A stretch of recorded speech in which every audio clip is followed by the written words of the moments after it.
Alright guys, well I'm really excited to teach a new program to you today called Adobe Illustrator. And when you first open up Adobe Illustrator, it will look somewhat similar to this, although you won't necessarily have anything at the bottom down here. To get started, we're going to go ahead and click on Create New. And when we hit Create New, it's going to bring up this option to create a new document. Now, probably the best way is just to come over here to where it says Print. And it's going to put give us some options as far as how we want to set this page up. You'll see that it creates it as a letter size, which is what we want. Although initially it defaults over here to points. So let's go ahead and just change that to inches, and that gives us our familiar 8.5 by 11 size for our paper. The other thing that we can look at is what's called the orientation. Right now it's going to be vertical. I like to just change it to be horizontal. I feel like it just fills in the page a little bit better. It gives me a little bit more space to work with. So go ahead and change that to the horizontal, and then we're going to hit Create. Once we hit Create, it will bring us to our page where we're actually going to begin to do our work. And this big white rectangle here in the middle is what is called the Artboard. You'll see over here it says Artboard, and this is where we're actually going to be doing our work. If you go off of this white section over here into the gray, it's not going to show up when we save it, so you want to keep everything contained within the Artboard itself.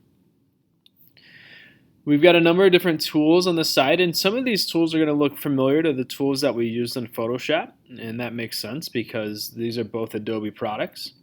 Some of the tools work a little bit differently than they do in Photoshop, but the tools should look somewhat familiar.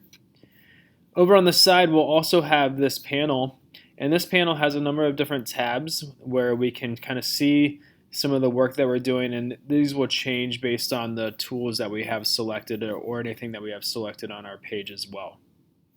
We also have a tab up here for layers, and this is going to be really important as we work to make sure that you know your layers and where things are. So just note that we have this layers tab over here as well.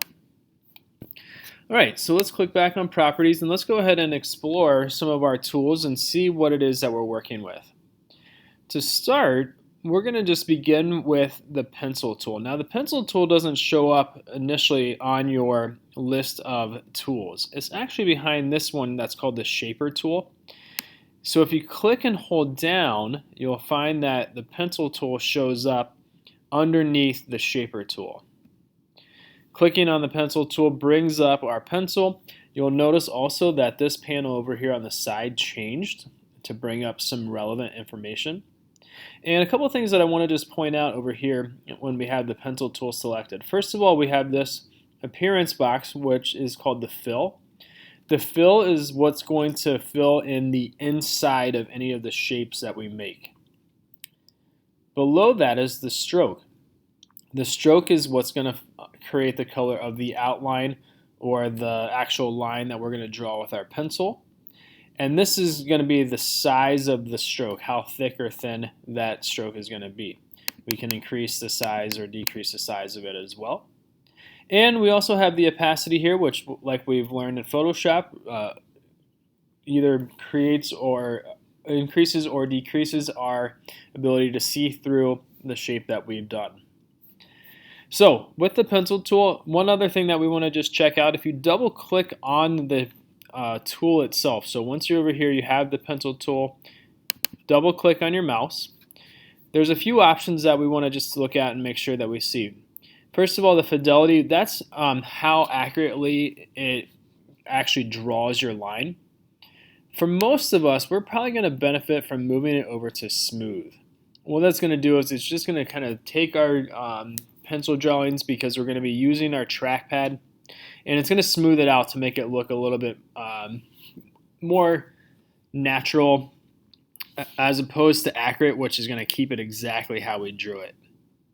The other thing just to check is to make sure that this box is checked that says closed path when ends are within 15 pixels. This way we don't necessarily have to have it be exactly back to the point that we started. We can be pretty close, and then we'll go ahead and close it and assume that that's what we wanted to do. So we can hit OK. And let's just practice drawing some shapes here just to kind of see what happens. So you can see I've got kind of a rough line there, but when I let go, you see that it kind of smoothed it out, and it smoothed it out, made it so it's not so jagged. If I hit Command Z on my keyboard, I can get rid of that for the time being. And I'm going to go ahead and just do another shape here, and just something random. And as I get back to where I started, you'll notice right underneath my pencil that there's a little circle there now. Very similar to Photoshop when we were using that, and how that shows us that we've completed the path. So when I let go of my mouse, you'll see that it completes that, kind of smooths it out a little bit. But inside, you can see that my fill has turned to this white box with the red line through it. That means that right now my fill is transparent. So if I click on the fill, I can click on these and I can change the color of the shape that I've drawn here.